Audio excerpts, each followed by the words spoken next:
अल्हम्दुलिल्लाहि रब्बिल आलमीन वस्सलातु वस्सलामु अला रसूलिल अमीन। क़ाल अल्लाहु तआला फ़िल क़ुरआनिल मजीद अऊज़ु बिल्लाहि मिनश शैतानिर रजीम बिस्मिल्लाहिर रहमानिर रहीम। या अय्युहन नासु उ'बुदू रब्बकुमुल्लज़ी ख़लक़कुम वल्लज़ीना मिन क़ब्लिकुम लअल्लकुम तत्तक़ून। सदक़ल्लाहु व मौलाना अज़ीम।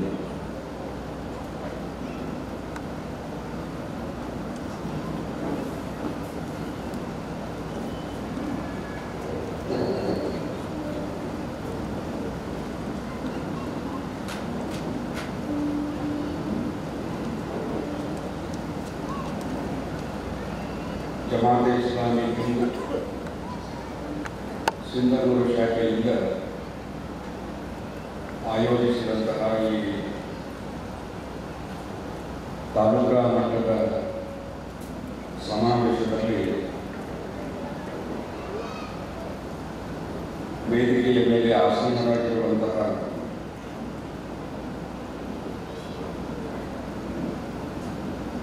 ಗೌರವಾನ್ವಿತ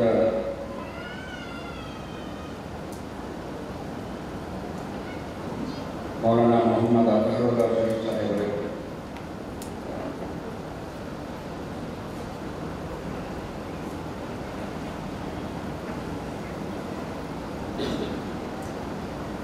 ಇದೀಗ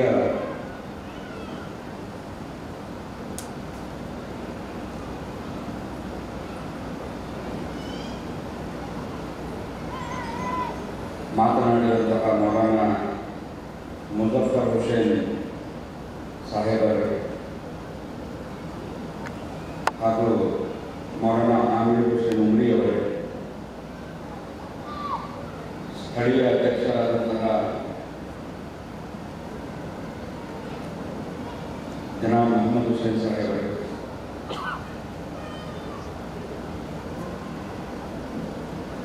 ಸಹೋದರ ಹುಸೇನ್ ಬಾಷಾ ಅವರೇ, ಈ ಸಮಾವೇಶದಲ್ಲಿ ಪಾಲ್ಗೊಂಡಿರುವಂತಹ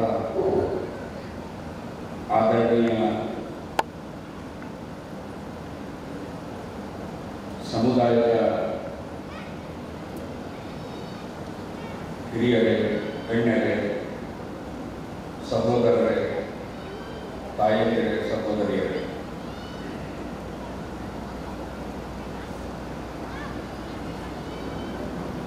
ಇವತ್ತು ಇಂತಹ ಸಮಾವೇಶಗಳ ಅಗತ್ಯತೆಯನ್ನು ಮನಗಂಡು ಸಿಂಧನೂರಿನ ಜಮಾತೆ ಇಸ್ಲಾಮಿ ಸಂಘಟನೆ ಬಹಳ ಔಚಿತ್ಯಪೂರ್ಣವಾದಂತಹ ಒಂದು ಕಾರ್ಯಕ್ರಮವನ್ನು ಆಯೋಜಿಸಿದೆ.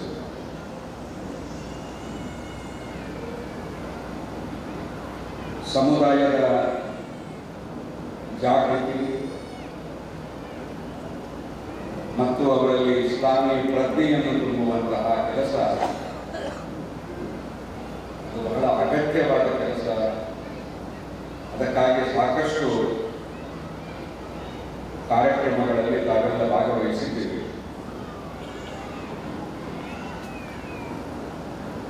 ನಾವೆಲ್ಲ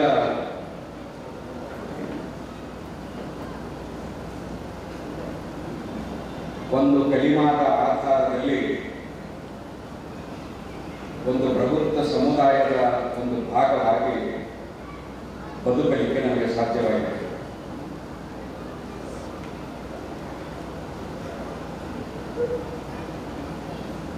ಆ ವಚನದ ಸಮಗ್ರ ಪರಿಚಯ ಮತ್ತು ಆ ಕುರಿತು ತಿಳುವಳಿಕೆ ನಮಗೆ ಇರಬೇಕಾದದ್ದು ಅತ್ಯವಶ್ಯಕ. ಈ ಜಗತ್ತಿನಲ್ಲಿ ಏಕದೇವ ವಿಶ್ವಾಸಿಗಳನ್ನು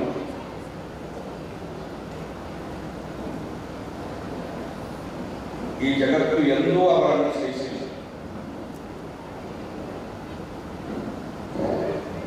ಇತಿಹಾಸ ಸಾಕ್ಷಿ ಇದೆ. ಅವರೊಂದಿಗೆ ಬಹಳ ಕ್ರೂರವಾಗಿ ವರ್ತಿಸಲಾಗಿದೆ.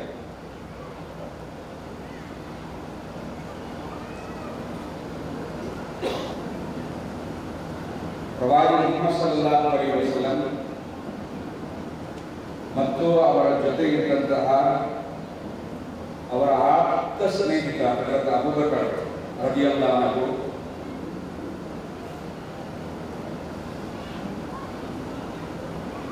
ಮಕ್ಕಾದಲ್ಲಿರುವಂತಹ ಬಹುದೇವ ವಿಶ್ವಾಸಿಗಳ ಆ ಎಲ್ಲ ಉಪಟಳದಿಂದ ಹಿಂಸೆಯಿಂದ ಸೌರ್ ಎನ್ನುವಂತಹ ಗುಹೆಯಲ್ಲಿ ಗವಿಯಲ್ಲಿ ಆಶ್ರಯ ಪಡೆಯಬೇಕಾಯಿತು. ಆಯ್ತು, ಇನ್ನೇನು ನಮ್ಮನ್ನು ಬಿಟ್ಟು ಹೋಗಿದ್ದಾರೆ ಅಂತ ಹೇಳಿ ಅವರು ಸುಮ್ಮನೆ ಕುಳಿತುಕೊಳ್ಳಲಿಲ್ಲ. ಹುಡುಗರು ಆರಂಭಿಸಿದರು. ಆ ಸಂದರ್ಭದಲ್ಲಿ ಹೆಜ್ಜೆಯ ಗುರುತನ್ನು ನಿಖರವಾಗಿ ಗುರುತಿಸುವಂತಹ, ಅದರಲ್ಲಿ ನೈಪುಣ್ಯತೆಯನ್ನು ಹೊಂದಿದಂತಹ ಒಬ್ಬ ನಿಪುಣನನ್ನು ನಿಯೋಜಿಸಿ ಅವರು ಎಲ್ಲಿದ್ದಾರೆ ಅಂತ ಪತ್ತೆ ಹಚ್ಚುವ ಕೆಲಸ ಆಯಿತು.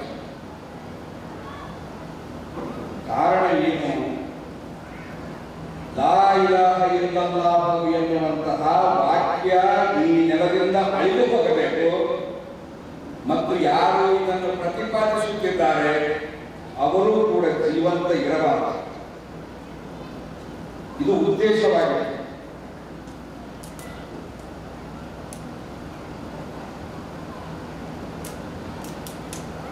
ಲಾ ಇಲಾಹ ಇಲ್ಲಲ್ಲಾಹು ಅಂತ ಹೇಳಿದ ಪ್ರತಿಯೊಬ್ಬ ಆ ಸಂದರ್ಭದ ವ್ಯಕ್ತಿ ತನ್ನನ್ನು ಮೃತ್ಯು ಕೂಪಕ್ಕೆ, ಮರಣದ ದವಡೆಗೆ ನಾನು ಸಿಲುಕುತ್ತಿದ್ದೇನೆ ಎಂಬ ಅರಿವಿತ್ತು.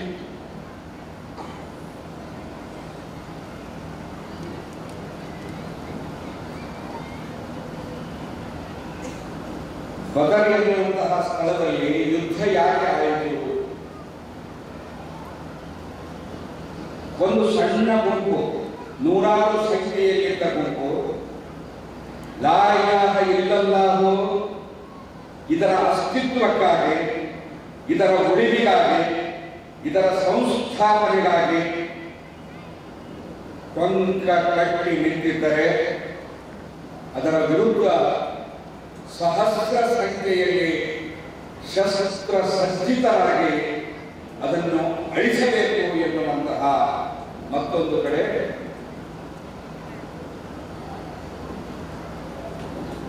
ಒಂದು ಕಡೆ ಅದರ ಉಳಿವಿಗಾಗಿ ನೂರಾರು ಜನ ಅದನ್ನು ಅಳಿಸಲೇಬೇಕು ಎನ್ನುವಂತಹ ಛಲದೊಂದಿಗೆ ಸಾವಿರಾರು ಜನ. ಆದರೆ ಅಳಿಸುವವರ ಮನೋಸ್ಥೈರ್ಯ ಎಷ್ಟು ಗಟ್ಟಿತ್ತು ಗೊತ್ತಿಲ್ಲವೋ, ಅದನ್ನು ಉಳಿಸುವವರ ಮನೋಸ್ಥೈರ್ಯ ಅದು ಎಷ್ಟು ಸದೃಢವಾಗಿತ್ತು ಅಂತ ಹೇಳಿದರೆ, ಆ ಸಹಸ್ರ ಜನರು ಮಾತ್ರ ಅಲ್ಲ, ಲೋಕದ ಎಲ್ಲ ಮನುಷ್ಯರು ಕೂಡಿ ಅವರನ್ನು ಅಳಿಸಲಿಕ್ಕೆ ಬಯಸಿದರು.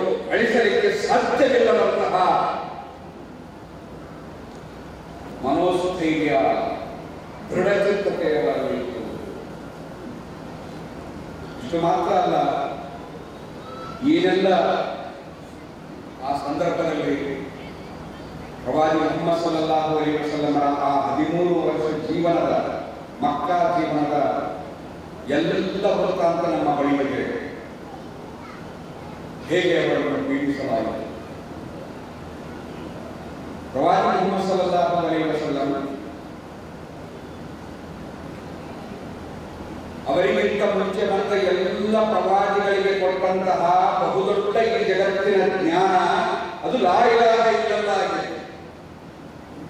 ಅದನ್ನೇ ಪ್ರವಾದಿಗಳು ಸಫಾ ಎಂಬ ಬೆಟ್ಟದ ಮೇಲೆ ಹತ್ತಿ ಜನರಿಗೆ ಹೇಳಿದರು. ನನ್ನ ಜನರೇ, ನೀವು ನಿಮ್ಮ ವಿಜಯವನ್ನು ಸಂಪತ್ತಿನಲ್ಲೋ ಅಧಿಕಾರದಲ್ಲೋ ಕುಲ ಗೋತ್ರಗಳಲ್ಲೋ ಹುಡುಕುವುದಲ್ಲ. ನನ್ನ ಬಳಿ ಒಂದು ವಚನವಿದೆ, ನನ್ನ ಮತ್ತು ನಿಮ್ಮ ದೇವರ ಕಡೆಯಿಂದ ಬಂದದ್ದು.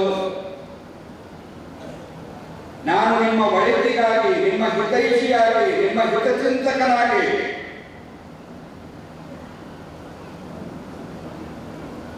ಅದನ್ನು ಹೇಳುತ್ತಿದ್ದೇನೆ. ಕೂಲು ಲಾ ಇಲಾಹ ಇಲ್ಲಲ್ಲಾಹು ತುಫ್ಲಿಹು, ಹೇಳಿ ಅಲ್ಲಾಹನಲ್ಲದೆ ಅನ್ಯ ಆರಾಧ್ಯನಿಲ್ಲ,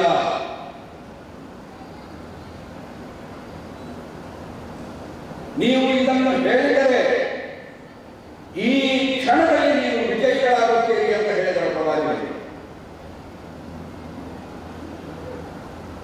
ಆದರೆ ಅವರು ಹೇಳಲಿಲ್ಲ. ಹೇಳಿದರೆ ಏನಾಗುತ್ತದೆ ಅಂತ ಅವರಿಗೆ ಗೊತ್ತಿತ್ತು.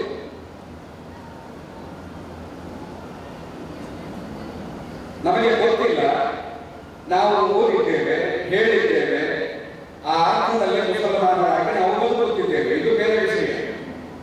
ಆದರೆ ಲಾ ಇಲಾಹ ಇಲ್ಲಲ್ಲಾಹು ಅಂತ ಹೇಳಿದರೆ ಏನಾಗುತ್ತದೆ ಎಂಬ ಪರಿಪೂರ್ಣ ಜ್ಞಾನ ಅವರಿಗಿತ್ತು.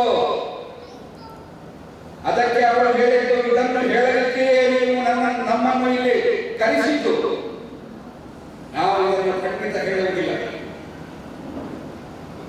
ಬೇಕಾದರೆ ನೀವೇ ಸ್ವತಃ ದೇವರು ಅಂತ ಹೇಳಿದರೆ ನಾವು ಒಪ್ಪುತ್ತೇವೆ. ಆದರೆ ನೀವು ಪರಿಚಯಿಸುವ ಲಾ ಇಲಾಹ ಇಲ್ಲಲ್ಲಾಹ್ ಅದರ ಮೇಲೆ ವಿಶ್ವಾಸ ಇಡುವುದಿಲ್ಲ. ಯಾಕೆ? ಅದರ ಪರಿಣಾಮ ಅವರಿಗೆ ಗೊತ್ತಿತ್ತು.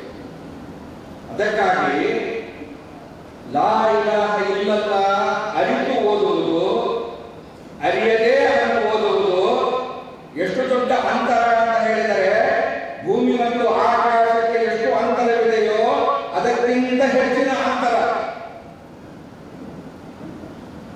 ಲಾ ಇಲಾಹ ಇಲ್ಲಲ್ಲಾಹ್ ಅಂತ ನಾವು ಪ್ರವಾದಿ ಮುಹಮ್ಮದ್ ಸಲ್ಲಲ್ಲಾಹು ಅಲೈಹಿ ವಸಲ್ಲಂ ಹೇಳಿದಂತೆ ಓದಿದರೆ, ನಾವು ಪಾರಂಪರಿಕವಾಗಿ ನಮ್ಮ ತಂದೆ, ತಾತ, ಮುತ್ತಾತ ಇವರೆಲ್ಲ ಪೂಜಿಸುತ್ತಿದ್ದಂತಹ ಈ ಎಲ್ಲ ವಿಗ್ರಹ ಆರಾಧನೆಗಳನ್ನು ನಾವು ನಿಲ್ಲಿಸಬೇಕು.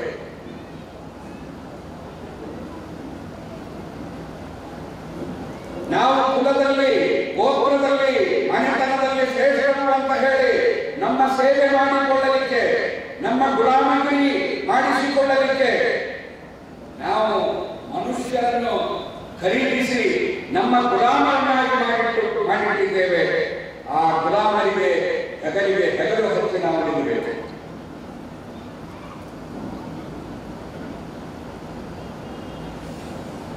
ಇದು ಖಂಡಿತ ನಮ್ಮ ಪ್ರತಿಷ್ಠೆಗೆ, ನಮ್ಮ ಸ್ವಾಭಿಮಾನಕ್ಕೆ, ನಮ್ಮ ಗೌರವಕ್ಕೆ ಧಕ್ಕೆ ಆಗುತ್ತದೆ ಅಂತ ಹೇಳಿ ಅವರು ಅದನ್ನು ನಿರಾಕರಿಸಿದರು. ಒಬ್ಬನಲ್ಲದೆ ಮತ್ತೊಬ್ಬ ಈ ಜಗತ್ತಿಗೆ ಆರಾಧನೆಗೆ ಅರ್ಹನಲ್ಲ. ಅವರ ಪ್ರವಾದಿಗಳ, ಮಹಾತ್ಮರ ಈ ಸೃಷ್ಟಿಯಲ್ಲಿರುವಂತಹ ಯಾವುದೇ ಸೃಷ್ಟಿ ಅದು ಎಷ್ಟೇ ಶಕ್ತಿಶಾಲಿಯಾಗಿದ್ದರೂ ಅದು ಆರಾಧನೆಗೆ ಅರ್ಹವಲ್ಲ ಎನ್ನುವಂತಹದನ್ನು ಒಪ್ಪಿ, ಆ ಒಬ್ಬ ದೇವರಿಗೆ ನನ್ನನ್ನು ಸಂಪೂರ್ಣವಾಗಿ ಸಮರ್ಪಿಸಬೇಕು ಮತ್ತು ಎಲ್ಲ ಮನುಷ್ಯರೊಂದಿಗೆ ಸಮಾನವಾಗಿ ವರ್ತಿಸಬೇಕು, ಅದು ನಮ್ಮ ಘನತೆಗೆ ತಕ್ಕುವುದಲ್ಲ ಅಂತ ಅವರು ನಿರಾಕರಿಸಿದರು. ಆನಂತರ ಅವರಿಗೆ ಗೊತ್ತಿತ್ತು, ಲಾ ಇಲಾಹ ಇಲ್ಲಲ್ಲಾಹು ಅಂತ ಹೇಳಿದರೆ ಅತ್ಯಂತ ಸರಳವಾದ ಸಜ್ಜನಿಕೆಯಿಂದ ಕೂಡಿದ ಸತ್ಕರ್ಮಗಳನ್ನು ಮಾಡಬೇಕು. ದುಷ್ಕರ್ಮಗಳ ಆಗ್ರಹವಾಗಿತ್ತು. ಲಾ ಇಲಾಹ ಇಲ್ಲಲ್ಲಾಹ್ ಅಂತ ಹೇಳಿದ ವ್ಯಕ್ತಿ ಯಾವ ದೇವರ ಮೇಲೆ ವಿಶ್ವಾಸವಿಡಬೇಕು, ಆ ದೇವರು ನಿಷೇಧಿಸುವ ಎಲ್ಲ ವಸ್ತುಗಳಿಂದ ದೂರವಿರಬೇಕು. ಹೆಣ್ಣನ್ನು ಜೀವಂತವಾಗಿ ಇಡಲಾಗುತ್ತಿತ್ತು. ಹೆಣ್ಣಿಗೆ ಬೆಲೆಯೇ ಇಲ್ಲದಂತಹ ಒಂದು ಸಮಾಜ, ಬಡ್ಡಿ ವ್ಯಾಪಾರವಾಗಿತ್ತು. ಕೊಲೆ, ಸುಲಿಗೆ ಸಣ್ಣ ಸಣ್ಣ ಕಾರಣಕ್ಕಾಗಿ ನಡೆಯುತ್ತಿದ್ದವು. ಒಬ್ಬ ಇನ್ನೊಬ್ಬನ ಮೇಲೆ ದಬ್ಬಾಳಿಕೆ ಮಾಡುತ್ತಿದ್ದ. ದೌರ್ಜನ್ಯ, ಶೋಷಣೆ ನಡೀತಾ ಇತ್ತು. ಅನಾಥರು ಅಂತ ತಿಳಿದರೆ ಅವರ ಮೇಲೆ ಆಕ್ರಮಣ ಮಾಡಿ ಅವರ ಸೊತ್ತುಗಳನ್ನು ಕಬಳಿಸಲಾಗುತ್ತಿತ್ತು. ಮದ್ಯಪಾನ ಮನೆ ಮನೆಯಲ್ಲಿ ನೀರಿನಂತೆ ಅದು ಶೇಖರಿಸಿಡಲಾಗುತ್ತಿತ್ತು. ಹೆಣ್ಣನ್ನು ಕೀಳಾಗಿ, ಹಾಳಾಗಿ, ಭೋಗದ ವಸ್ತು ಅಂತ ಪರಿಗಣಿಸುತ್ತಿರುವಂತಹ ಸಂದರ್ಭದಲ್ಲಿ ನಾನು ಲಾ ಇಲಾಹ ಇಲ್ಲಲ್ಲಾಹ್ ಅಂತ ಓದಿದರೆ ಬಡ್ಡಿ ತಿನ್ನುವುದನ್ನು ಕೈ ಬಿಡಬೇಕು, ಬದಲಾಗಿ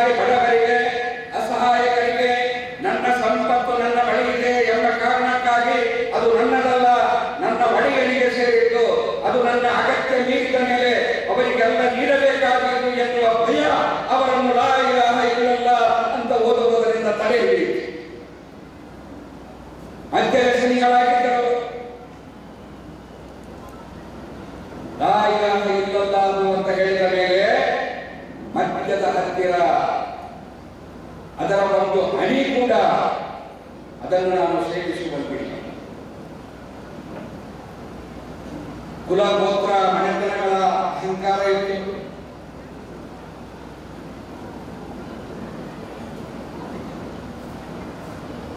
ಅದೆಲ್ಲ ಬಿಟ್ಟು ಬಿಡಬೇಕು. ಮನುಷ್ಯರೊಂದಿಗೆ ಸಮಾನವಾಗಿ ತುಳಿತಕ್ಕೊಳಗಾದವನು, ಕೆಳವರ್ಗದಲ್ಲಿ ಹುಟ್ಟಿದವನು ಎಂಬುದನ್ನು ಲೆಕ್ಕಿಸದೆ ನಾವೆಲ್ಲ ಮನುಷ್ಯರು ಎನ್ನುವಂತಹ ಆ ಪ್ರಜ್ಞೆಯೊಂದಿಗೆ ಬದುಕಬೇಕು. ಇದು ನಮಗೆ ಸಾಧ್ಯವಾಗುವುದಿಲ್ಲ ಅಂತ ಅವರು ನಿರಾಕರಿಸಿದರು.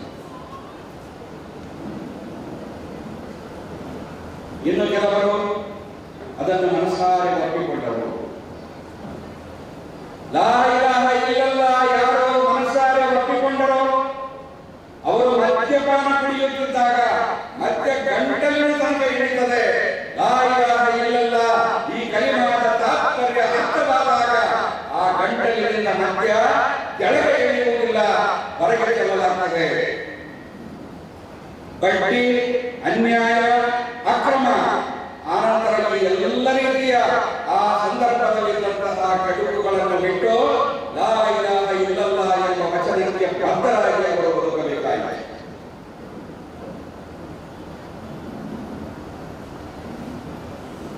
ಈ ಜಗತ್ತಿನ ಬಹಳ ದೊಡ್ಡ ಪವರ್ಫುಲ್, ಈ ಜಗತ್ತಿನ ಬಹಳ ದೊಡ್ಡ ಶಕ್ತಿಯುತವಾದಂತಹ ಒಂದು ವಚನ. ಅದು ಮನುಷ್ಯನ ಬಾಹ್ಯವನ್ನಲ್ಲ, ಮನುಷ್ಯನ ಒಳಗಿನ ಅಂತರಂಗವನ್ನು ಬಡಿದೆಬ್ಬಿಸಿ ಹೃದಯ ಪರಿವರ್ತನೆ ಮಾಡುವಂತಹ ಶಕ್ತಿ ಅದಕ್ಕಿದೆ. ಅದಕ್ಕಾಗಿ ಅದನ್ನು ಓದಿದ, ಅದನ್ನು ಅರ್ಥ ಮಾಡಿಕೊಂಡು ಓದಿದ ಆ ಎಲ್ಲರಿಂದ ನಾವು ನೋಡುತ್ತೇವೆ ಮಕ್ಕಾದಲ್ಲಿ ಬಹಳ ದೊಡ್ಡ ಒಂದು ಪರಿವರ್ತನೆಯಾಯಿತು.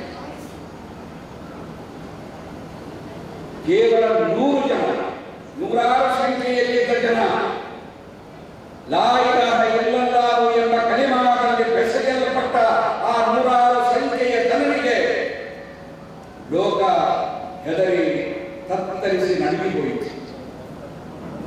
ಅದೇ ಲಾ ಇಲಾಹ ಇಲ್ಲಲ್ಲಾಹು ಅಂತ ಹೇಳುವ ನಾನು ಮತ್ತು ನೀವು ಇವತ್ತು ಕೋಟಿಗಟ್ಟಲೆ ಸಂಖ್ಯೆಯಲ್ಲಿದ್ದರೂ ಕೂಡ ಯಾವುದೇ ಕಿಂಚಿತ್ತು ಗೌರವವಾಗಲಿ, ಯಾವುದೇ ಒಂದು ಸ್ವಾಭಿಮಾನದಿಂದ ಬದುಕುವ ಒಂದು ವಾತಾವರಣವಾಗಲಿ ನಾವು ಇವತ್ತು ನಮ್ಮ ಮಧ್ಯೆ ಕಾಣ್ತಾ ಇಲ್ಲ. ಯಾಕೆ?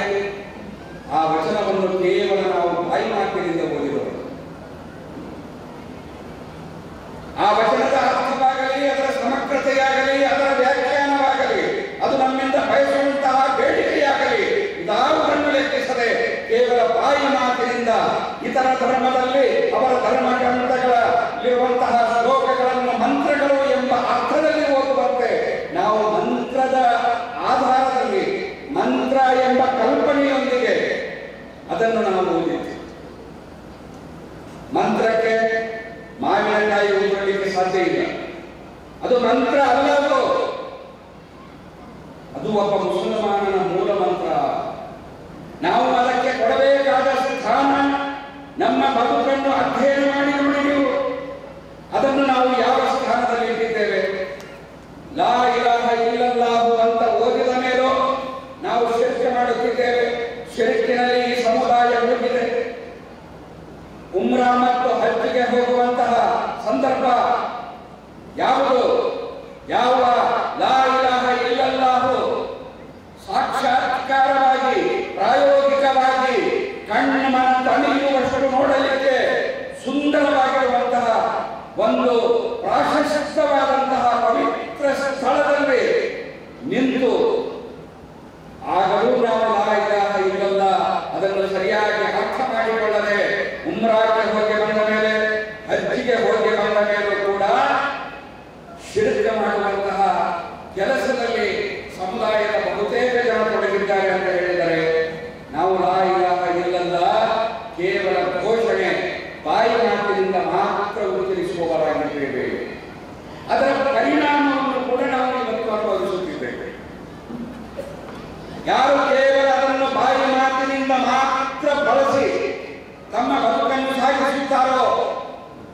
ಸೈಯದ್ ಅಬ್ದುಲ್ಲಾ ಮಹಮೂದಿ ರಹಮತುಲ್ಲಾಹಿ ಅಲೈಹಿ ಇಸ್ಲಾಮಿ ಸಮೀಕ್ಷೆ ಎನ್ನುವಂತಹ ಬಹಳ ಅದ್ಭುತವಾದ ಪುಸ್ತಕದಲ್ಲಿ ಬರೆದಿದ್ದಾರೆ.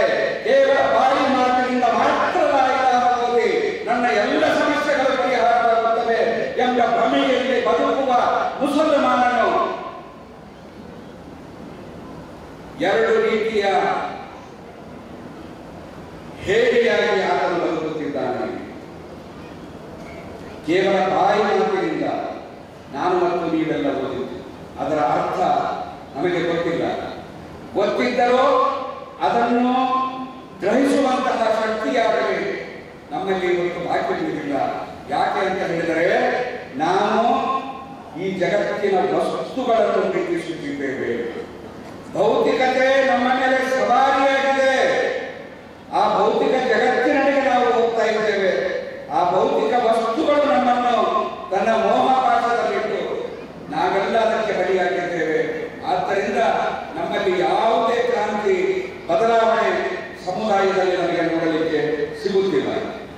ಜಮಾತೆ ಇಸ್ಲಾಮಿ ಹಿಂದ್ ಲಾ ಇಲಾಹ ಇಲ್ಲಲ್ಲಾಹು ಮುಹಮ್ಮದ್ ರಸೂಲುಲ್ಲಾಹ್ ಎನ್ನುವಂತಹ ಅಬ್ದುಲ್ಲಾ ಅಲಿಯಾನ್ ಅವರ ಹೆಸರನ್ನು ತಾವು ಕೇಳಿರಬಹುದು. ನೋಡಿ, ಒಂದು ಬಹಳ ಸಮಗ್ರವಾದಂತಹ ಇದರ ಪರಿಚಯ ಪ್ರಳಯ ಕಾಲದ ತನಕ ಮಾಡಿಸಿದರೂ ಕೂಡ ಮುಗಿಯಲಿಕ್ಕೆ ಸಾಧ್ಯವಿಲ್ಲ. ಆದರೆ ಬಹಳ ಮಾರ್ಮಿಕವಾಗಿ ಕೇವಲ ಒಂದು ಮಾತಿನಲ್ಲಿ ಲಾ ಇಲಾಹ ಇಲ್ಲಲ್ಲಾಹು ಮುಹಮ್ಮದ್ ರಸೂಲುಲ್ಲಾಹ್ ಎನ್ನುವಂತಹದ್ದನ್ನು ಅವರು ಹೇಳಿದ್ದು. ಲಾ ಅಂತ ಹೇಳಿದರೆ ಇಲ್ಲ. ನೀನು ಮೊದಲು ಇದನ್ನು ಒಪ್ಪಿಕೊಳ್ಳಬೇಕು. ಇಲ್ಲ ಎನ್ನುವಂತಹದ್ದನ್ನು ಒಪ್ಪಿಕೊಂಡಾಗ ನಿನಗೆ ನಿಜವಾದ ಮಾರ್ಗ ಸಿಗಲಿಕ್ಕೆ ಸಾಧ್ಯ. ಇಲ್ಲ, ದೇವರ ಹೊರತು ಆರಾಧನೆಗೆ ಅರ್ಹನಿಲ್ಲ. ದೇವರ ಹೊರತು ಆಧಿಪತ್ಯವನ್ನು ಸ್ಥಾಪಿಸುವಂತಹ, ದೇವರ ಹೊರತು ಕಾನೂನನ್ನು ನಿರ್ಮಿಸುವಂತಹ, ದೇವರ ಮೇಲಿನ ವಿಶ್ವಾಸದಂತೆ ಮತ್ತೊಬ್ಬನ ಮೇಲೆ ವಿಶ್ವಾಸ ಇಡುವ, ದೇವರಿಗೆ ಭಯಪಡುವಂತೆ ಮತ್ತೊಬ್ಬನಿಗೆ ಭಯಪಡುವ ಈ ಎಲ್ಲ ರೀತಿಯ ಭಯಗಳಿಂದ ಮತ್ತು ಪರಾವಲಂಬಿ ಬದುಕಿನಿಂದ ಅದು ನಿನ್ನನ್ನು ಮುಕ್ತಗೊಳಿಸುತ್ತದೆ. ಆನಂತರ ಎಲ್ಲ ರೀತಿಯ ಆರಾಧನೆ, ಜಗತ್ತು ಸೃಷ್ಟಿಗಳನ್ನು ಪೂಜಿಸುತ್ತಿದೆ. ಆದರೆ ಜಗತ್ತಿನ ಜನರಲ್ಲಿ ನೀನು ಒಬ್ಬನಲ್ಲ. ಸೃಷ್ಟಿಗಳನ್ನು ಬಿಟ್ಟು ಆ ಸೃಷ್ಟಿಕರ್ತನೊಬ್ಬನಿಗೆ ಮಾತ್ರ ಶರಣಾಗಿ ಬದುಕುವಂತಹದ್ದು. ಆ ಲಾ ಎನ್ನುವಂತಹದ್ದು ನನ್ನ ಬದುಕಿನಲ್ಲಿ ಬಹಳ ದೊಡ್ಡ ಕ್ರಾಂತಿಯನ್ನು ತಂದಿತು. ಯಾವುದೂ ಇಲ್ಲ, ಕೊನೆಗೆ ಇಲ್ಲಲ್ಲ ಅಂತ ಓದಿದಾಗ ಒಬ್ಬನಿದ್ದಾನೆ, ಒಬ್ಬನು ಮಾತ್ರ ಇದ್ದಾನೆ. ಆತನ ಗುಣಗಳನ್ನು ವಿಭಜಿಸಲಿಕ್ಕೆ ಸಾಧ್ಯವಿಲ್ಲ ಅಥವಾ ಹಂಚಲಿಕ್ಕೆ ಸಾಧ್ಯವಿಲ್ಲ. ಸರ್ವಜ್ಞ ಒಬ್ಬ ಬೇರೆ, ಅನ್ನದಾತ ಒಬ್ಬ ಬೇರೆ, ಸಾರ್ವಭೌಮ ಒಬ್ಬ ಬೇರೆ ಎಂಬ ಆ ದೇವರ ಗುಣಗಳನ್ನು, ಆತನಲ್ಲಿರುವಂತಹ ಶಕ್ತಿಯನ್ನು ವಿಭಜಿಸಲಿಕ್ಕೆ ಸಾಧ್ಯವಿಲ್ಲ. ಖಂಡಿತ ಆ ಎಲ್ಲ ಗುಣಗಳು, ದೈವತ್ವದಲ್ಲಿ ಇರಬೇಕಾದಂತಹ ಎಲ್ಲ ಗುಣಗಳು ಒಬ್ಬನಲ್ಲಿ ಮಾತ್ರ ಅದನ್ನು ಒಂದುಗೂಡಿಸಿ ಆ ಶಕ್ತಿಗೆ ಸಮರ್ಪಣೆಯಾಗುವಂತಹ ಒಂದು ದೊಡ್ಡ ಸಂದೇಶವನ್ನು ಲಾ ಇಲಾಹ ಇಲ್ಲಲ್ಲಾಹ್ ನನಗೆ ನೀಡಿಸಿತು. ಲಾ ಇಲಾಹ ಇಲ್ಲಲ್ಲಾಹ್ ಅಂತ ಓದಿದ ಮೇಲೆ ಎಲ್ಲ ಜಗತ್ತಿನ ಭಯದಿಂದ ನಿರ್ಭೀತನಾಗಿ ಒಬ್ಬ ದೇವರ ಭಯಕ್ಕೆ ನಾನು ಬದುಕುವಂತಹ ಒಂದು ಬದುಕನ್ನು ಕಲಿಸಿತು. ಇನ್ನು ಈ ಕಲಿಮಾದ ಮುಂದುವರಿದ ಭಾಗ ಮುಹಮ್ಮದ್ ರಸೂಲುಲ್ಲಾಹ್ ಅಂತ ಹೇಳಿದರೆ ಬದುಕುವ ಮಾರ್ಗವನ್ನು ಕಲಿಸಿದ ಆ ಪಾವನ ಪ್ರವಾದಿಯ ಅನುಸರಣೆ ಎನ್ನುವಂತಹದ್ದು. ಮುಹಮ್ಮದ್ ರಸೂಲುಲ್ಲಾಹ್ ಅಂತ ಹೇಳುವುದು ಅದು ಹೇಗೆ ಬದುಕಬೇಕು ಎನ್ನುವುದನ್ನು ಕಲಿಸಿತು. ಲಾ ಇಲಾಹ ಇಲ್ಲಲ್ಲಾಹ್ ಒಂದು ಸಿದ್ಧಾಂತ. ಅದು ಆ ಸಿದ್ಧಾಂತದಂತೆ ಜೀವಂತವಾಗಿ ಬದುಕಿದ ಆ ಪ್ರವಾದಿಯ ಬದುಕು ನಿಮಗೆ ಆದರ್ಶವಾಗಿದೆ ಎನ್ನುವಂತಹದ್ದು. ಆ ನಿಟ್ಟಿನಲ್ಲಿ ನಾವೆಲ್ಲ ಒಂದು ಸಣ್ಣ ವಚನ, ಅದು ಹೇಳಲಿಕ್ಕೆ, ಓದಲಿಕ್ಕೆ, ಬರೆಯಲಿಕ್ಕೆ, ಆದರೆ ಅದರಲ್ಲಿ ಎಂತಹ ಒಂದು ದೊಡ್ಡ ವಾಸ್ತವಿಕತೆ ಅಡಗಿದೆ ಅಂತ ಹೇಳಿದರೆ, ಮೊಟ್ಟ ಮೊದಲು ಲಾ ಇಲಾಹ ಇಲ್ಲಲ್ಲಾಹು ದೇವರ ಕಲ್ಪನೆಯನ್ನು ನಮಗೆ ಮೂಡಿಸುತ್ತದೆ. ಆ ದೇವ ಯಾರು? ಆತನಿಗೆ ಆಕಾರವಿಲ್ಲ, ರೂಪವಿಲ್ಲ. ನಿಮ್ಮಂತಿರುವ ಯಾವ ದೌರ್ಬಲ್ಯಗಳು, ಈ ಜಗತ್ತಿನಲ್ಲಿರುವ ಸೃಷ್ಟಿಗಳಿಗಿರುವ ಯಾವ ದೌರ್ಬಲ್ಯಗಳು ಆತನಿಗಿಲ್ಲ. ಆತನಿಗೆ ಆಹಾರದ ಅಗತ್ಯ, ನೀರಿನ ಅಗತ್ಯ, ಹೆಂಡತಿ ಮಕ್ಕಳ ಅಗತ್ಯ, ಇದೆಲ್ಲದರ ಸಮಗ್ರವಾದಂತಹ ಒಂದು ಪರಿಚಯ ನಮಗೆ ಮೂಡಿಸುತ್ತದೆ. ಆನಂತರ ಈ ಎಲ್ಲ ಗುಣಗಳು ಒಬ್ಬನಲ್ಲಿ ಮಾತ್ರ ಅಡಗಿರಬೇಕು, ಅಡಗಿರಲಿಕ್ಕೆ ಸಾಧ್ಯ ಎನ್ನುವಂತಹ ಸತ್ಯವನ್ನು ಅದು ನಮಗೆ ಹೇಳುತ್ತದೆ. ಆನಂತರ ಆ ದೇವತ್ವದಲ್ಲಿ ಯಾವುದಕ್ಕೂ ಯಾರಿಗೂ ಪ್ರವೇಶವಿಲ್ಲ. ದೇವತ್ವ ಎನ್ನುವಂತಹದ್ದು ಅದರಲ್ಲಿ ಪ್ರವಾದಿಗಳಿಗೂ ಪಾತ್ರವಿಲ್ಲ, ಮಹಾತ್ಮನಿಗೂ ಪಾತ್ರವಿಲ್ಲ. ಆದರೆ ಈ ಸತ್ಯವನ್ನು ಅರಿಯುವಂತಹ ವ್ಯವಧಾನ ನಮ್ಮಲ್ಲಿ ಉಳಿಯಲಿಲ್ಲ. ಅಲ್ಲಾಹನ ಗುಣಗಳು, ಅಲ್ಲಾಹನ ಅಧಿಕಾರ, ಇದರೆಲ್ಲರಲ್ಲೂ ಕೂಡ ನಾವು ಇವತ್ತು ಸಮುದಾಯ ಎಷ್ಟು ದಾರಿ ತಪ್ಪುತ್ತಿದೆ ಅಂತ ಹೇಳಿದರೆ, ಮಹಾತ್ಮರಲ್ಲಿ, ಔಲಿಯಾಗಳಲ್ಲಿ ಬೇಡಿಕೊಳ್ಳುವಂತಹ ಅಲ್ಲಾಹನ ಬಳಿ ಇರುವಂತಹ ಶಕ್ತಿ ಅವರಿಗಿದೆ ಅಂತ ಹೇಳುವ ಒಂದು ದೊಡ್ಡ ಸಂಖ್ಯೆ ನಮ್ಮಲ್ಲಿದೆ. ಆ ಎಲ್ಲ ಜನರಿಗೆ ಸರಿಯಾದ ಲಾ ಇಲಾಹ ಇಲ್ಲಲ್ಲಾಹ ಎನ್ನುವಂತಹ ಪರಿಚಯ ಮಾಡಿಸುವಂತಹ, ಅದನ್ನು ತಿಳಿದು ಓದುವಂತಹ, ಅರ್ಥ ಮಾಡಿಕೊಂಡು ಓದುವಂತಹ, ಕೇವಲ ಕಂಠಪಾಠ ಮಾಡಿಸುವ ಅಗತ್ಯ ಇಲ್ಲ. ನಮ್ಮ ಮನೆಯಲ್ಲಿ ಹೆಣ್ಣು ಮಕ್ಕಳಿಗೆ ನಿಜವಾದ ಲಾ ಇಲಾಹ ಇಲ್ಲಲ್ಲಾಹ ಎನ್ನುವಂತಹ ಈ ಪವಿತ್ರ ವಚನದ ತಾತ್ಪರ್ಯವನ್ನು ತಿಳಿಸುವಂತಹ ಮತ್ತು ಅದರ ಬೇಡಿಕೆಯನ್ನು ಈಡೇರಿಸುವಂತಹ ನಿಟ್ಟಿನಲ್ಲಿ ನಾವೆಲ್ಲ ಪ್ರಯತ್ನಿಸಬೇಕು. ಈ ವಚನದ ಮೇಲೆ ವಿಶ್ವಾಸವಿರುವವನು ಆತ್ಮಾಭಿಮಾನಿಯಾಗಿ ಬದುಕುತ್ತಾನೆ. ಅವನು ಎಂದೂ ಯಾರ ಮುಂದೆ ಬಾಗುವುದಿಲ್ಲ, ಯಾರ ಮುಂದೆ ಕೈ ಚಾಚುವುದಿಲ್ಲ. ಅದು ದೇವನ ಸ್ವಾಭಿಮಾನ, ದೇವನ ಮುಂದೆ ಮಾತ್ರ ತನ್ನ ದೈನ್ಯತೆಯನ್ನು ಆತನು ವ್ಯಕ್ತಪಡಿಸುತ್ತಾನೆ ಹೊರತು ಬಹುದೊಡ್ಡ ಸ್ವಾಭಿಮಾನಿಯಾಗಲಿಕ್ಕೆ ಅವನು ಏಕದೇವ ವಿಶ್ವಾಸಿಯಾದಾಗ ಮಾತ್ರ ಸಾಧ್ಯ ಎನ್ನುವಂತಹದ್ದು. ಆನಂತರ ಯಾರು ಈ ವಚನವನ್ನು ಓದುತ್ತಾರೋ, ಅದರ ಮೇಲೆ ವಿಶ್ವಾಸವಿಡುತ್ತಾರೋ, ಅವನು ಖಂಡಿತ ಅವನಲ್ಲಿ ವಿನಯ ಮೂಡುತ್ತದೆ. ಅಹಂಕಾರವಾಗಲಿ ದರ್ಪವಾಗಲಿ ಆತನಲ್ಲಿ ಬಾಕಿ ಉಳಿಯುವುದಿಲ್ಲ. ಯಾಕೆ ಅಂತ ಹೇಳಿದರೆ, ಅದು ಒಬ್ಬ ದೇವರನ್ನು ಬಿಟ್ಟು ಸೃಷ್ಟಿಗಳ ಪೈಕಿ ಅನೇಕರನ್ನು ಶಕ್ತಿಯಲ್ಲಿ, ಇನ್ನಿತರ ಸಾಮರ್ಥ್ಯದಲ್ಲಿ ಬಹಳ ದೊಡ್ಡವರಿದ್ದಾರೆ, ಅವರನ್ನೂ ದೇವರನ್ನಾಗಿ ಮಾಡಿಕೊಂಡವನು ಮಾತ್ರ ಅಹಂಕಾರದಿಂದ, ಗರ್ವದಿಂದ ನಡೆಯಲಿಕ್ಕೆ ಸಾಧ್ಯ. ಆದರೆ ಲಾ ಇಲಾಹ ಇಲ್ಲಲ್ಲಾಹು ಅಂತ ಹೇಳಿ ಯಾವನು ಮನಸಾರೆ ಉಚ್ಚರಿಸಿದ್ದಾನೋ ಅವನು ಎಂದೂ ಅಹಂಕಾರಿಯಾಗಲಿಕ್ಕೆ ಸಾಧ್ಯವಿಲ್ಲ. ಅವನಲ್ಲಿ ವಿನಯ ಬಂದು ಬಿಡುತ್ತದೆ. ಆನಂತರ ಈ ವಚನದ ಮೇಲೆ ಯಾರು ವಿಶ್ವಾಸವಿಟ್ಟು ಬದುಕುತ್ತಾರೋ ಅವರು ಆತ್ಮ ಸಂಸ್ಕರಣೆಗೆ ಸಿದ್ಧರಾಗುತ್ತಾರೆ. ಅವರು ಆತ್ಮವನ್ನು ಕೊಂದು ಬದುಕುವುದಿಲ್ಲ, ಆತ್ಮ ಸಾಕ್ಷಿಗೆ ಅನುಗುಣವಾಗಿ ಬದುಕುತ್ತಾರೆ. ಆನಂತರ ಈ ವಚನದ ಮೇಲೆ ವಿಶ್ವಾಸವಿಡುವವನು ಎಂದೂ ನಿರಾಶನಾಗಲಿಕ್ಕೆ ಸಾಧ್ಯವಿಲ್ಲ, ಹತಾಶನಾಗಲಿಕ್ಕೆ ಸಾಧ್ಯವಿಲ್ಲ. ಎಂತಹ ಪರಿಸ್ಥಿತಿ ಎಷ್ಟೇ ಪ್ರತಿಕೂಲ ಬಂದರೂ ಕೂಡ ಸುಮಯ್ಯರನ್ನು, ಯಾಸೀರರನ್ನು, ಹಜರತ್ ಬಿಲಾಲರನ್ನು ಹಿಂಸಿಸಿದಷ್ಟು ಆ ಹಿಂಸೆಯನ್ನು ನಮ್ಮ ಪೈಕಿ ಯಾರಿಗೂ ಕಳೆದುಕೊಳ್ಳಲಿಕ್ಕೆ ಸಾಧ್ಯವಿಲ್ಲ. ಆದರೆ ಅವರು ಪಠಿಸಿದಂತಹ ಆ ವಚನದ ಮೇಲಿನ ವಿಶ್ವಾಸದ ಒಂದು ಅಂಶವಾದರೂ ವಿಶ್ವಾಸ ನನ್ನ ಬಳಿ ಇದ್ದರೆ ಎಂತಹ ಪ್ರತಿಕೂಲ ಪರಿಸ್ಥಿತಿ ಬಂದರೂ ಕೂಡ ಲಾ ಇಲಾಹ ಇಲ್ಲಲ್ಲ ನನ್ನನ್ನು ನಿರಾಶನಾಗಿ ಬಿಡುವುದಿಲ್ಲ, ನನಗೆ ಹತಾಶ ಪ್ರಜ್ಞೆ ನನ್ನಲ್ಲಿ ಕೊಡುವುದಿಲ್ಲ. ಯಾಕೆ ಅಂತ ಹೇಳಿದರೆ ಜೀವನ ಅವನು ಕೊಟ್ಟಿದ್ದಾನೆ, ಮರಣ ಅವನ ಕೈಯಲ್ಲಿದೆ ಎನ್ನುವಂತಹ ಬಹುದೊಡ್ಡ ವಿಶ್ವಾಸದೊಂದಿಗೆ ಬದುಕುತ್ತಾನೆ. ವಮಾ ಕಾನ ಲಿನಫ್ಸಿನ್ ಅನ್ ತಮೂತ ಇಲ್ಲಾ ಬಿಇذನಿಲ್ಲಾಹಿ ಕಿತಾಬಂ ಮುಅಜ್ಜಲ. ಪ್ರತಿಯೊಬ್ಬನ ಮರಣ ಖಂಡಿತವಾಗಿ ಅವನಿಗೆ ತಾಯಿಯ ಗರ್ಭದಲ್ಲಿಯೇ ನಾವು ಮುಂಚಿತವಾಗಿ ಬರೆದಿಡಲ್ಪಟ್ಟಿದ್ದೇವೆ. ಒಂದು ಗ್ರಂಥದಲ್ಲಿ ಸುರಕ್ಷಿತರಾಗಿ ಅದನ್ನು ಬರೆದಿಟ್ಟಿದ್ದೇವೆ. ಇದರ ಮೇಲೆ ಬಹುದೊಡ್ಡ ವಿಶ್ವಾಸವನ್ನು ಇಟ್ಟುಕೊಂಡು ಎಂತಹ ವಿಷಮ ಸ್ಥಿತಿಯಲ್ಲೂ ಕೂಡ ಅವನು ಎದೆಗೊಳ್ಳಲಿಕ್ಕೆ ಸಾಧ್ಯವಿಲ್ಲ. ಅಂತಹ ಬದುಕನ್ನು ಬದುಕಿದ ಸಹಾಬಿಗಳ ಕಥೆ, ಸಹಾಬಿಗಳ ಘಟನೆಗಳು ನಮ್ಮ ಮುಂದಿವೆ. ಆನಂತರ ಈ ವಚನವನ್ನು ಓದುವವನ ಸಂಕಲ್ಪ ದೃಢವಾಗಿರುತ್ತದೆ. ಆತನ ಚಂಚಲ ಮನಸ್ಸಿನವನಾಗಲಿಕ್ಕೆ ಸಾಧ್ಯವಿಲ್ಲ. ದೇವರ ಮೇಲೆ ವಿಶ್ವಾಸವಿಟ್ಟವನು ಎಂದೂ ಚಂಚಲ ಸ್ವಭಾವದವನಾಗಲಿಕ್ಕೆ ಸಾಧ್ಯವಿಲ್ಲ. ಆನಂತರ ಆತ ಹೇಡಿಯಾಗಲಿಕ್ಕೆ ಸಾಧ್ಯವಿಲ್ಲ. ಈ ವಿಶ್ವಾಸ ಅವನಲ್ಲಿ ಧೈರ್ಯ ತುಂಬುತ್ತದೆ. ಆನಂತರ ಅವನಲ್ಲಿ ಸಹನೆಯನ್ನು ಕೂಡ ತುಂಬುತ್ತದೆ. ಆನಂತರ ಭರವಸೆಯ ಅಪಾರವಾದಂತಹ ಶಕ್ತಿ ಅವನಲ್ಲಿ ಮೂಡುತ್ತದೆ. ಆನಂತರ ಲಾ ಇಲಾಹ ಇಲ್ಲಲ್ಲಾಹು ಓದಿದಂತಹ ಒಬ್ಬ ವ್ಯಕ್ತಿ, ಅವ ವಚನ ಅವನನ್ನು ಶೂರನನ್ನಾಗಿ ಮಾಡುತ್ತದೆ. ಲಾ ಇಲಾಹ ಇಲ್ಲಲ್ಲಾಹ್ ಮನಸ್ಸಿನಲ್ಲಿ ತೃಪ್ತಿ ಮತ್ತು ನಿರಪೇಕ್ಷತೆಯನ್ನು ಉಂಟು ಮಾಡುತ್ತದೆ. ದೇವರು ನನಗೆ ಎಷ್ಟು ಕೊಟ್ಟಿದ್ದಾನೆ ಅಷ್ಟು ಮಾತ್ರ ಇತರರಿಗೆ ಕೊಟ್ಟದ್ದನ್ನು ನೋಡಿ ಸಂತೋಷ ಪಡುವಂತಹ ಮತ್ತು ಅನ್ಯಾಯ, ಅಕ್ರಮ ಮಾರ್ಗದಿಂದ ಯಾವುದೂ ನನ್ನ ಬಳಿಗೆ ಬರಬಾರದು ಎನ್ನುವಂತೆ ಪರಿಶುದ್ಧವಾದಂತಹ ಒಂದು ಬದುಕನ್ನು, ನಿರಪೇಕ್ಷತೆ, ಯಾವುದು ದೇವರ ಗುಣವಾಗಿದೆ ಆತನ ಮೇಲೆ ಅಚಂಚಲವಾಗಿ ವಿಶ್ವಾಸವಿಟ್ಟ ಆ ದಾಸನಲ್ಲಿಯೂ ಆ ಗುಣವನ್ನು ನೋಡಲಿಕ್ಕೆ ನಿಮಗೆ ಸಿಗುತ್ತದೆ ಎನ್ನುವಂತಹದ್ದು. ಆನಂತರ ಎಲ್ಲಕ್ಕಿಂತ ಮಿಗಿಲಾಗಿ ಲಾ ಇಲಾಹ ಇಲ್ಲಲ್ಲಾಹು, ಅಲ್ಲಾಹನ ಕಾನೂನಿಗೆ ನಿಮ್ಮನ್ನು ಬದ್ಧಗೊಳಿಸುತ್ತದೆ.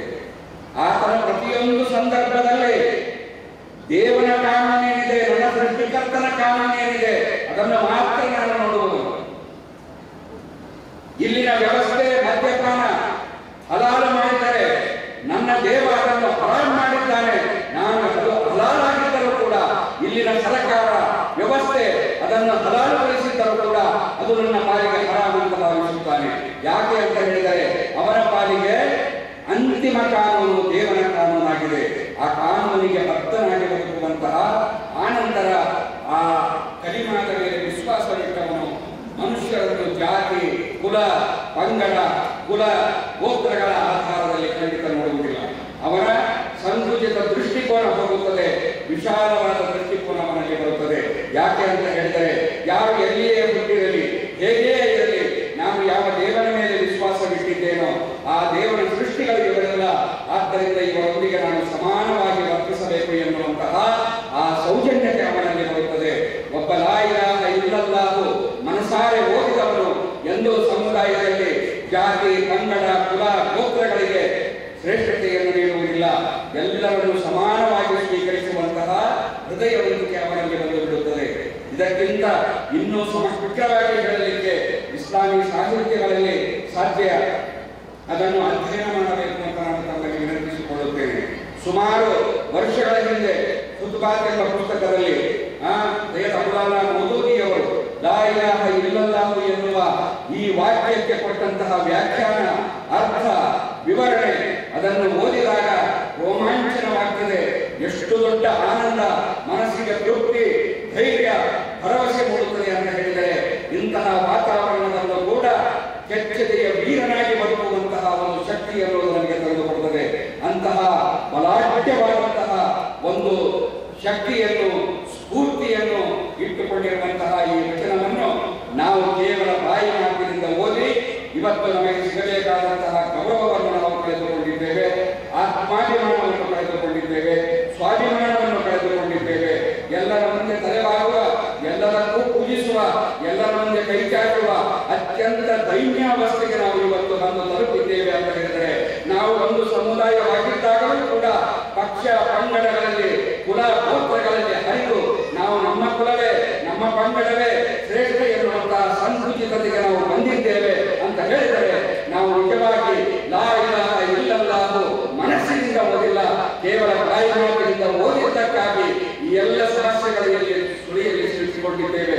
ಇವತ್ತಿಗೂ ಮನಸಾರೆ ಹೃದಯದಿಂದ ಲಾ ಇಲಾಹ ಇಲ್ಲಲ್ಲಾಹು ಅರಿತು ಓದಿ ಅದರ ಬೇಡಿಕೆಯನ್ನು ಈಡೇರಿಸುವುದಾದರೆ ಎಲ್ಲ ಸಮಸ್ಯೆಗಳಿಗೆ ಪರಿಹಾರ ಖಂಡಿತ ಸಿಗಲಿಕ್ಕೆ ಸಾಧ್ಯ. ಅಂತಹ ತೌಫೀಕ್ ಅಲ್ಲಾಹ್ ನಮ್ಮೆಲ್ಲರಿಗೂ ನೀಡಲಿ. ವಾಹಿರು ದಾವಾನ ಅಲ್ಹಮ್ದುಲಿಲ್ಲಾಹಿ ರಬ್ಬಿಲ್ ಆಲಮೀನ್.